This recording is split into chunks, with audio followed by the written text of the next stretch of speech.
Camping Alone, Skinwalker story. As the last flames danced and faded into a soft orange glow from the embers, I took the final warm sips of tea from my canteen and considered calling it a night. The remaining stack of firewood beside my camp would stay untouched until morning. My shelter was simple, a tarp tied with paracord to the surrounding trees. It wasn't fancy, but it was lightweight and easy to carry on long hikes. I had built a makeshift wall using fallen deadwood, held together with wooden stakes, surrounding my camp to keep predators at bay. In the fading light, I fumbled around to find the zipper on my sleeping bag. After a few moments, I managed to locate it and unzip it. I took off my boots, exhausted from a day spent hiking and gathering wood to build the camp. As I crawled into the sleeping bag and closed my eyes, I suddenly heard a strange noise from above. It sounded like every bird in the forest had taken flight at once. A wild flurry of wings and a few frantic squawks echoed through the trees, forcing me to open my eyes. The embers had dimmed too much to see anything clearly, but I knew the woods well. It would take a serious threat, a large predator, to disturb nesting birds like that. I lay perfectly still, straining to hear more. Aside from the distant flapping of wings growing fainter and fainter, there was nothing. The birds weren't settling back in, they were leaving the area. And then, silence. The kind of silence that doesn't belong in the woods. If you've ever camped alone in the forest, you'll know how unnerving the nighttime can be at first. Strange sounds, rustling animals, owls calling out, it's all part of the woodland soundtrack. Over time, those sounds become familiar, even comforting. But this was different. There were no sounds, nothing at all. I slowly sat up, still unable to see. I reached for a log to place on the embers. They were still hot, and I figured the dry wood would catch. My hand found a log, and just as I started to lift it, I heard a branch snap, sharp and sudden. I had chosen a clearing from my camp specifically to avoid danger from falling limbs in the wind, but the forest surrounding it was wild and thick. The only way in or out was the narrow trail I had carved to reach the spot. That cracking noise had come from the path. I froze, the log still in my hand, listening as hard as I could. Another loud crack followed. This time, unmistakably, the sound of something heavy stepping on a branch. That wasn't just a stick snapping. It was the weight of something big. I tried to peer into the darkness, but the faint glow from the fire's embers only made it harder for my eyes to adjust. I couldn't see what was out there, but I knew something was. That's when the smell hit me, an overpowering stench of decay, thick and nauseating. I gagged slightly, trying to stay silent, not wanting to draw any attention to myself or my camp. Then I heard it, shuffling. Whatever this thing was, it was walking along the path I had cut through the woods. I could hear it brushing against the overhanging leaves, the rustling of branches and undergrowth as it moved slowly forward. Whatever it was big, easily 7 feet tall, judging by how high it was brushing the trees. I noticed my breathing becoming heavier and fought to steady it, forcing myself to take slow, silent breaths. But every breath brought in that choking smell of death. It was so thick, I could taste it. And then I saw a shadow, the unmistakable silhouette of a deer. Relief washed over me for a moment, and I even felt a bit foolish. I'd seen deer plenty of times in the woods. There was nothing to be afraid of. But just as quickly as the relief came, the silence returned. Absolute, oppressive silence. And that's when I noticed something was wrong. I could only see 2 legs, the hind legs, but the shadow rose unnaturally tall. The deer, if that's what it was standing upright on its back legs, spine straight, with its front legs hanging loosely at its sides. That wasn't a deer. My mind began to race. I tried to recall the layout of the clearing from memory, how it had looked before darkness fell. The area was surrounded by thick forest, too dense to run through at night without serious risk. The only way out was the path, the one where the creature now stood, perfectly still. I hadn't brought a gun, I wasn't hunting. This was just a short 2-day camping trip. I had food and water and a large knife, but that offered little comfort. I decided to try and scare it off with fire. I dropped the log I was holding onto the embers, pushing it down past the cool outer layer to the hot core. Then quickly, I placed a few more logs around it and reached out into the darkness, fumbling for kindling. I found a few dry twigs and tossed them on. One caught, flaring up with a small bright flame. Though still weak, it cast enough light to partially illuminate the clearing. And there it was. The creature stood at the edge of the path, unmoving. I couldn't make out every detail, but I could see the outline of its body and the distinct shape of its antlers. Its head was tilted slightly, sniffing the air in my direction. As the other twigs began to catch and the fire grew, I finally saw it clearly. It had the body of a deer, but its flesh sagged from its bones like wet cloth. It looked like it had been rotting for some time, and yet here it was, sniffing the air, trying to catch my scent. Its torso stood upright, ribs jutting out where the rotting meat of its chest had peeled away. But the head was the worst part. Much of its skull was bare, the remaining skin hanging in strips. Its antlers somehow were still perfectly intact. The head drooped unnaturally to the left, as though the neck had been snapped and never healed. And where its eyes should have been, only empty sockets now, there was a glow, a vivid red shimmer reflecting the firelight. It didn't look like a creature at all. It looked like something else was inside, wearing the deer like a costume. Then it opened its jaw. With its head still tilted grotesquely, it let out a scream, something no deer, no animal I know of could ever produce. It was shrill, long, and otherworldly. The sound seemed to pass through my entire body, shaking something deep inside me. My skin turned cold. In my head, I was screaming at myself to run. But I couldn't. I was frozen, rooted to the spot, staring at this horror standing just beyond the firelight. Then it moved one step forward. At that exact moment, 2 logs in the fire caught fully, flames rising quickly into the air. The light surged. The creature stopped. It turned its broken head to look at the fire, then back at me. For a heartbeat, hope sparked in me. Maybe it was afraid of the flames. I was wrong. Without warning, it lunged. Fast, faster than I thought anything that broken could move. It was no more than 20 feet away. The spell broke. I sprang to my feet and ran in the opposite direction. I didn't look back. I hit the tree line and leapt straight into the dark, arms raised in front of my face to shield myself from branches and undergrowth. I didn't get far. A thick branch smacked me in the chest and knocked me flat. I gasped, stunned, heart thudding, and even though every instinct screamed to check behind me, I couldn't bring myself to look. Instead, I crawled under the branch and scrambled up on the other side, pushing forward blindly. I hit 3 more branches, hard. The last one struck me straight in the chest, knocking the wind out of me. I lay on the forest floor, struggling to catch my breath, grateful for one small mercy. The sickening stench of rotting deer flesh was gone. I inhaled quietly, trying to calm myself while listening carefully to the forest around me.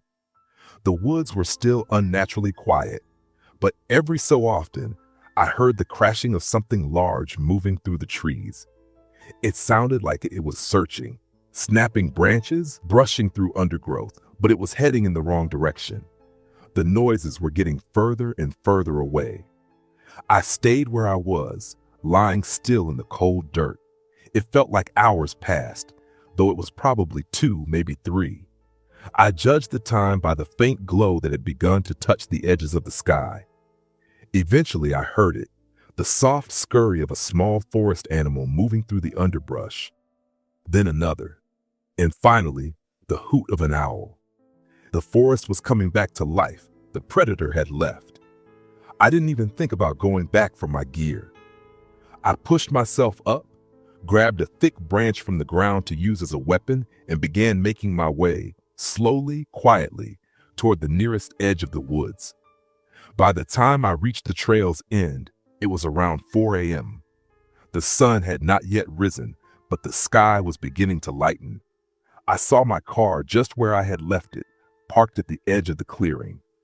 I walked straight to it, hands shaking, heart still pounding. I opened the door, and instantly the stench hit me again. That same overpowering rot. I slammed the door shut, heart in my throat, then jumped into the driver's seat and started the engine. The tires spun as I hit the gas too hard, but I didn't care. I just needed to leave. I needed to be far away from that place. As I turned out of the parking area, I glanced in the rearview mirror just for a second. I saw it. It was sprinting across the clearing behind me. Its movements were jerky and unnatural, yet impossibly fast. I slammed my foot down, speeding away without looking back. I don't camp without a gun anymore. Hunting trip or not, I never go into the woods unarmed again. I glanced out the window, trying to make out the woods through the rain pouring down the glass. It's become a habit now. Every 15 minutes or so, I find myself subconsciously checking the tree line. It's been 2 years since that first encounter, and my life has changed completely. I keep a loaded gun within reach at all times, though I'm not sure how much good it would do if it came to that. I can't fall into a deep sleep anymore.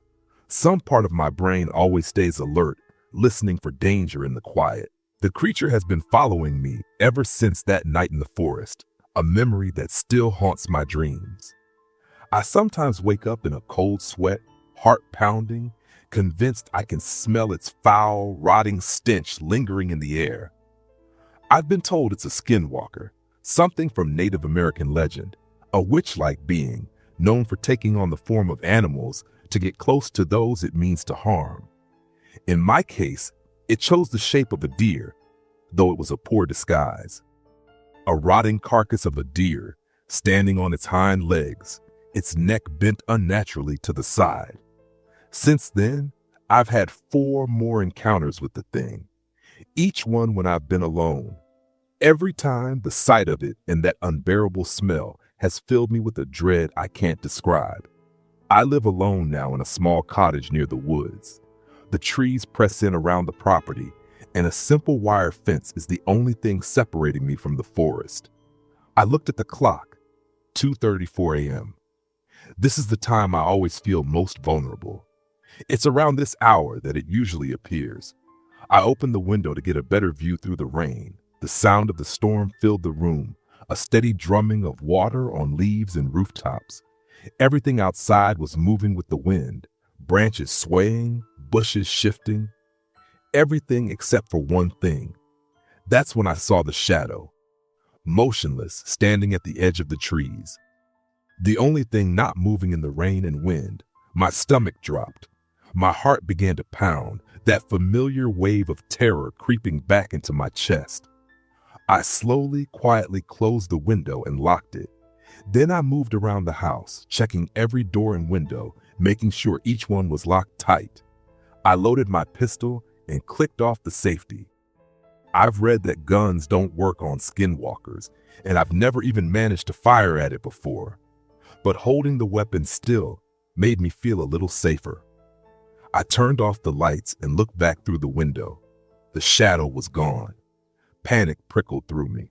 I scanned the tree line, eyes darting, trying to pick up any movement between the trees. And then I heard it. Heavy, slow, rhythmic banging on the back door. Each knock thudded through the house, rattling the door on its hinges. I let out a small yelp, unable to hold it in, and dropped to the floor beneath the window. Crawling on all fours, I made my way toward the back door, heart thudding, breath tight in my chest. The pounding grew louder, each blow seeming to hammer straight into my skull. I raised the pistol, thumbed the hammer back, and pointed it toward the door. That's when I realized I hadn't been breathing. A sharp pain pulsed in my chest as I sucked in a gasp and immediately gagged. The stench of rotting deer flesh filled the air, thick, putrid, familiar. I choked back bile, trying not to retch, and as I did, the banging stopped. The silence was instant and complete. Even the rain had stopped, leaving behind a deafening stillness that seemed to press in from every side. Then came a sound outside the kitchen window, a loud, sudden crash. I turned and slowly stood up, peeking through the glass. Two shattered roof tiles lay broken on the ground. It was on the roof. Terror gripped me completely. You'd think it would get easier, having faced this thing before, but somehow it only got worse. I couldn't stop the tears. I crouched down, sobbing quietly, overwhelmed by fear and hopelessness. The thought hit me hard. What if this thing followed me forever? What if it never stopped? A sharp crack rang out upstairs, glass breaking. A window. It was inside the house now. I could hear its heavy, deliberate footsteps echoing across the ceiling. Room to room, it was searching. It wouldn't be long before it found me, curled up on the kitchen floor, gun shaking in my hands. I looked at the weapon, my last defense, maybe my only escape. Then the stairs creaked. It was coming down. The door handle leading from the stairwell turned slowly. I raised my pistol, hands trembling. The door flew open, and there it stood. That same suffocating stench hit me like a wall. It was wearing the same deer carcass. 2 years, and still the same decaying body. Upright on its hind legs, the front legs dangling limp at its sides, the head lolling to the left as if its neck had never healed. And its eyes, or rather the hollow sockets, still glowed with that dull red light. I used to think it was just firelight reflecting back, but now I knew better. That glow was real, and it never changed. I had planned to fire 5 shots at the creature, leaving 1 in the chamber for myself. But in my panic, I squeezed the trigger 1 too many times. 4 of the bullets hit. The other 2 went wide, slamming into the wall and the doorframe. The gunshots exploded in the small kitchen, the deafening noise mixing with the acrid smell of cordite. But even that was overpowered by the stench of rot. The creature didn't even flinch. I saw the bullets tear into its flesh, heard the dull thuds as they struck. Wounds opened in its rotting body, but it didn't move, didn't react. It simply stared at me. And then it screamed. That horrible, high-pitched, undulating wail tore through the room, piercing through me like ice. My whole body locked up for a second as the sound seemed to freeze the blood in my veins. Then I ran. I lunged for the garage door, threw it open, and stepped into the dark.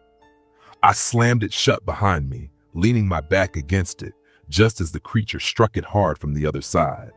The impact sent me sprawling to the floor. I scrambled to my feet and turned the key in the lock, barely securing the door before the next blow hit. The pounding was relentless, violent. With each strike, the entire frame shook. I was certain it would splinter apart. My eyes darted around the garage, searching for anything that could help. They landed on a gas can and a blowtorch. I was going to burn it. I had to end this.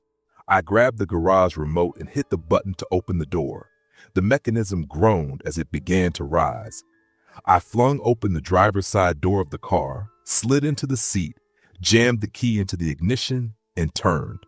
The engine roared to life. I reached for the gas can, fumbling with the cap, my fingers trembling, barely responding. Finally, it gave. I poured gasoline across the floor, forming a slick pool right in front of the door where the creature still pounded relentlessly. I grabbed the blowtorch and pressed the ignition. The blue flame burst to life, blindingly bright in the darkness. Without hesitation, I tossed it into the pool of gasoline. The fire ignited instantly, just as the door burst open, torn from its hinges. I jumped into the car, didn't even bother to shut the door. I slammed it into drive and floored the accelerator. In the rearview mirror, I saw it, standing in the garage doorway, engulfed in flames. The tattered fur on its decaying body caught fire quickly, flames climbing higher, but the creature didn't flinch. It didn't try to put them out. It just stood there, watching me leave. I prayed desperately that this would be the end of it, that the fire would consume it, that I could finally be free. As I sped down the drive, I couldn't stop glancing at the mirror, watching my house, everything I owned, disappear into the flames. I lost sight of the creature, but I kept hoping, begging the universe that it was gone, that it had died in the fire. Later that morning, I stood on the charred remains of my front steps. The fire had finally been extinguished. I told the fire department everything, every detail, but they looked at me with disbelief, thinly veiled concern behind their polite nods. As a courtesy, they checked for animal prints or any signs of an intruder. They found nothing. No footprints, no fur, no trace of the creature at all. The insurance company refused to cover the damage, concluding that I had intentionally started the fire. Now I'm staying in a hotel deep in the city, far from the woods, far from the trees. But even here, I don't feel safe. I still don't know if it died in that fire. No body was ever found. I still can't sleep properly. I still check the windows every night. I still listen for sounds that shouldn't be there. And I don't know how much longer I can live like this, always waiting, always fearing, never truly free. No one believes my story. After everything, I've been forced into counseling. They think I snapped when I burned my house down. Maybe I did. I want to write down the rest of my encounters, get them out of my head. But it takes everything I have just to do this. Still, each time I tell the story, even if no one believes it, I feel a little less alone. At least it's not just a secret anymore.